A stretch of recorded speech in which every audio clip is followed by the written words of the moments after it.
Hello, all you lady dragons out there. It's me again, Just the Dragoness, and I'm here to show you how I got this look.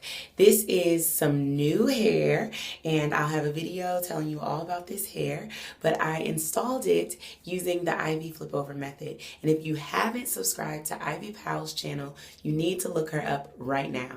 Go and subscribe because she's amazing. She does this flip over method in a sew-in. I did a tutorial on how to do it on a half wig. So if you'd like to see how I got this look, definitely keep on watching.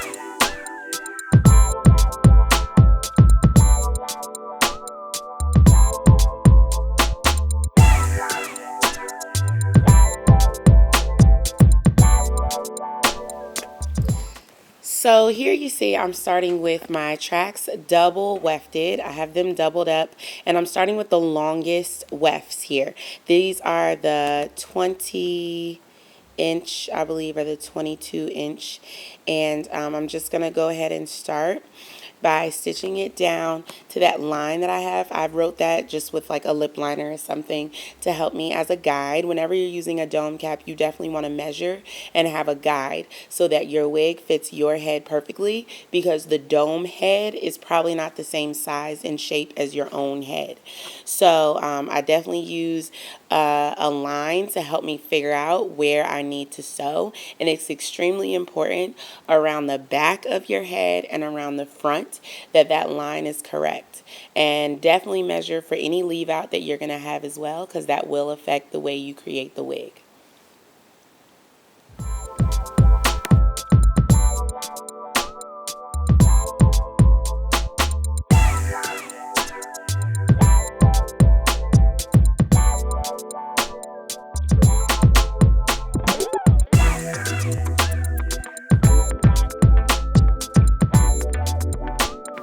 Alright, so now I've reached at the top, and this is where I usually stop, and I start going from the middle and start doing my tracks, laying them just straight across. And then I'll also flip the tracks. I know some people don't care for this method of flipping tracks at the top of their head. I actually like it, especially when I'm using curly hair, because it gives more volume at the top of my head. With curly hair, I really like to have as much volume and mass at the top of my hair as possible. So I flip tracks. Here I've made it all the way to the front. I left about an inch of space in the front so that now I can start laying my tracks going vertically. And I lay them all the way across the front going vertically so that they're really, really close together, one right on top of another. Then here I start to cut tracks because I don't want it to be bulky right at the front of my face.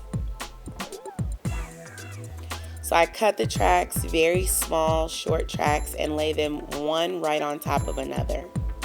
It's really important that they're close together because when you do your flip over, you don't want to see tracks.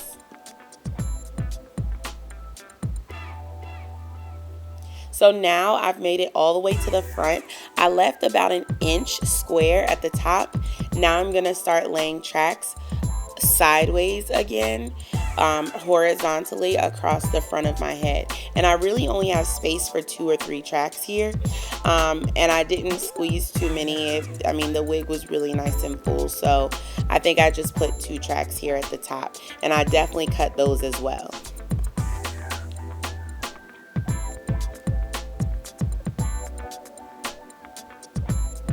So now the wig is pretty much finished. That was the last track. I'm just knotting it off, and I'll show you the wig now.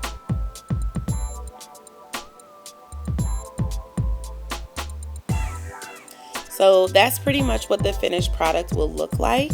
You can sort of play around with it, flip it so that you know you'll be able to get the look that you're going for, and then you can go ahead and install it on your head. So that's how I do it. The flip over method is really, really easy to do. And if you want to do it using a wig, definitely give it a try using my tutorial. This is how the wig came out. I did have some leave out in the front, just a little bit, and I haven't curled it or anything. It's just kind of greased down and blended in just by me like pushing it around and blending it into this hair. So if you'd like to find out more about the specs on this hair, I will be doing a video on that either tomorrow or the next day. So stay tuned, keep watching my channel, and if you want updates about what's going on with Just the Dragoness, definitely subscribe and like this video, comment with any questions, and it's me again, Just the Dragoness, and I'll see you next time.